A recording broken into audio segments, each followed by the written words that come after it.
Amani Toomer, the former NFL wide receiver, had a wonderful career with the New York Giants. Amani, and now he's a broadcaster at FS1 and even some other places.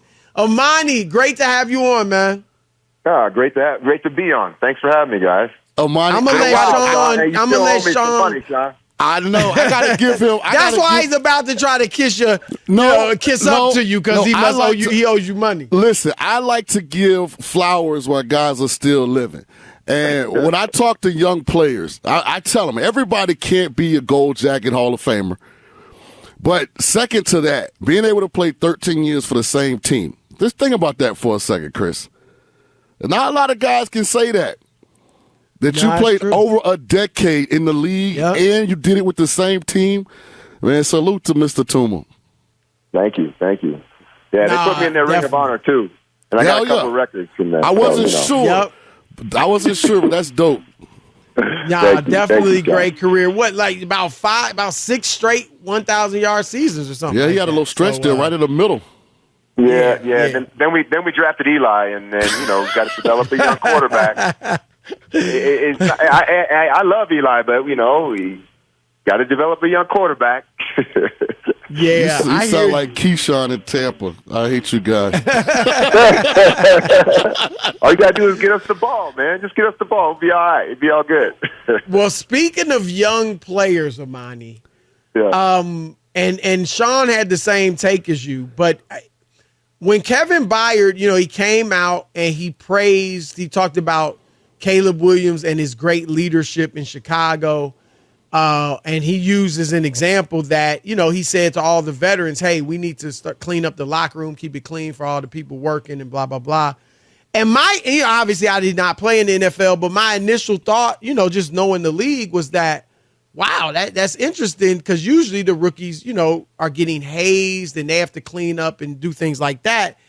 And I heard a lot of praise for Caleb in that regard. I was kind of glad to hear you because it was what I initially thought would more be the case.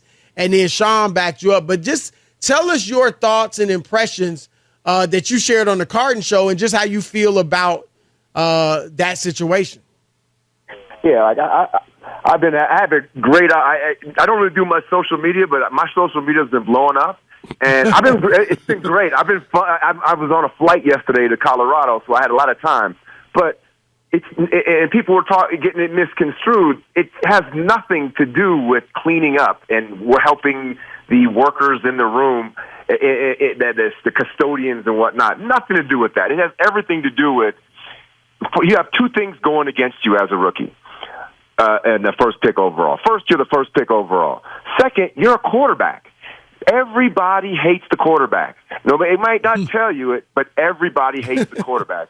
They get all the praise. Every time something happens, the quarterback did it. Every time something goes wrong, the quarterback gets the blame. But usually they deserve it. But anyway, my point is that and he's a good player. And if you're a good player, the second thing is a good player. What the good players have to do is they have to make sure that they have to talk to everybody. They can't demean anybody. They can't belittle anybody. They got to be one of the guys. And so if a rookie came in and I'm in my 8th year, or 7th year, or 6th year, and I've been struggling on this team trying to make it.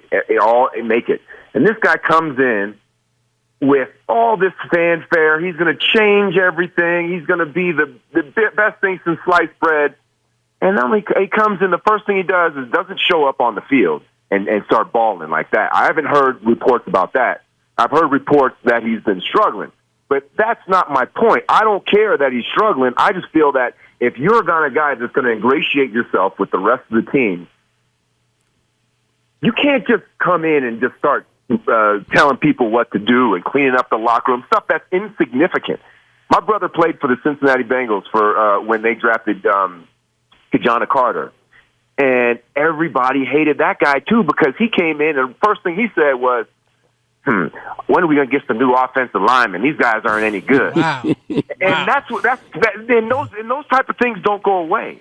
And I just feel like I'm trying to help him. See, the thing about it is when you talk to an athlete, and I'm talking to him straight, and I'm telling him straight on how to be, you think I'm criticizing him. But if you're an athlete, I can learn from the truth. And the fact that I'm telling them the truth, you can learn from that. Now, if you're sitting back and you want to tell him how good he is and all that stuff, that's not going to get him any better. But if you tell somebody the truth, then they can learn from that and change their ways. Because I just feel like he's going down a bad path. I don't know much about what's going on, but when I hear stories like that and all the rookies that I've heard about, the Ryan Leafs and all these guys that are good players, but just because, they don't get it off the field, they don't get the players behind them, their career ends up not being determined by how good of a player they are. Their career is determined by the fact that they can't get along with people. And I don't want that to happen to Caleb Williams. So I agree with Amani. I think the truth doesn't have emotions. It's just the truth. I don't think what Caleb did was malicious. I think it was misguided. I was always raised, Chris and Amani, don't talk about it, be about it.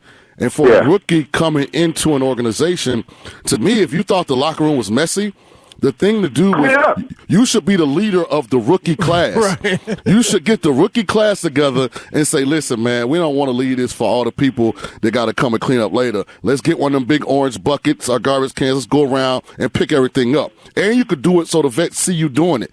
Like almost embarrass them into doing it by you doing it yourself. But just to get in the huddle and like, okay, now you the big bad wolf in the building all of a sudden. Yo, Broussard, go clean your lock up. Like, I don't know how that was going to be received.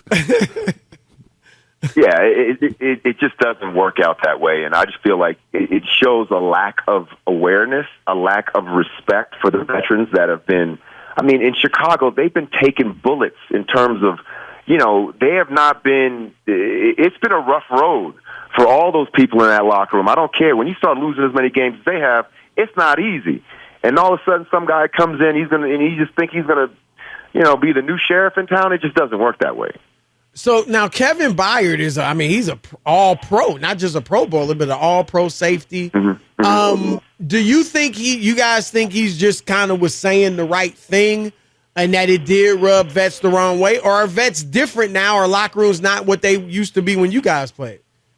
They must be, because I know that if somebody were to think about it, you don't want to be the guy that's trying to bring down the franchise quarterback. You want to be kind of like, you want to be very, very careful, because they're much easier delicate balance a safety than to get rid of the quarterback that they picked the first pick overall in the draft. So that you got to understand your place. No matter if you're a Hall of Famer, this guy is going to be the future.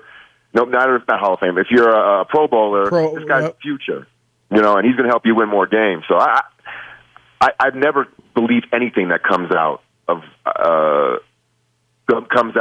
these training camps, because I played with Dave Brown, and I remember when Jim Fossil came and he talked about how he changed his drop and changed all this, and it all comes out when the first game came and comes around, and he's still the same Dave Brown, and then Danny Cannell starting the next week. So that's just kind of how it works. Wow. If we're being honest, Chris, it may, and who knows, Caleb may turn into a box office mega superstar. And if you're on that team and you were overly critical of him publicly before you figured out that he is the next Mahomes, I'm not saying he is, but if he turns out to be, that's a bad spot to be in that organization. Because it could come a day where, think about how many careers Aaron Rodgers extended in Green Bay. Yeah. He went to the Jets. Still extending. Yeah, he went to the Jets and made him pay Lazard, and he brought what's the receiver from Kentucky that was there with him forever? Randall Cobb. Yeah, Randall Cobb. Green eyes, Randall Cobb. Yeah. They got those jobs and contracts strictly because Rodgers said, "I want my boys." Did he bring Mercedes Lewis to me? Hey, you want to stay in the good graces of the quarterback. Absolutely. Amani, let me ask you this, because there was a little bit of a stink about Brock Purdy earlier in the week. He had 3 interceptions one day and then 4 interceptions the next day. How big of a deal is that? Purdy just said, hey, you're experimenting. I'm trying to make plays, in practice to see that I wouldn't necessarily try in the games, but just to see what was working. What do you think it's something to be concerned about? And how do things like that go in training camp? Are the quarterbacks doing things that are uncharacteristic just to see what they might be able to get away with? I'd have to take him at his word. He's been nothing but great since he's played. But I don't care what you say. You throw 4 interceptions into practice, and you just say you're just experimenting. That's just not how it works. You know what I mean? You got to perform in practice. You got to perform 100% of the time. And I always tell people what it's like to play in the NFL. It's like you go into your office and you're in your cubicle and you're doing your work.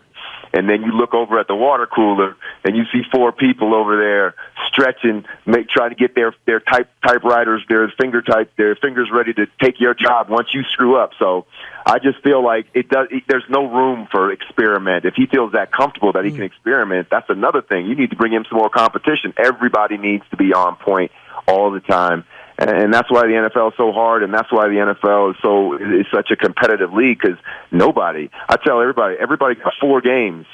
You are the last 4 games that you are. So towards the end of the season, if you had a great end of the season and a poor beginning of the season, they're going to take those last 4 games. So I just feel like, I don't know, I never really take much out of training camp, but if you're throwing 4 interceptions, especially quarterbacks, because they get all the, they get the plays beforehand. They know the defenses beforehand. Oh, come on, Amani. It's designed for quarterbacks to look good all the time. That is our man, Amani Great Toomer. stuff. Amani, great stuff, brother. We thank you. Thank you. All right, brother. Peace.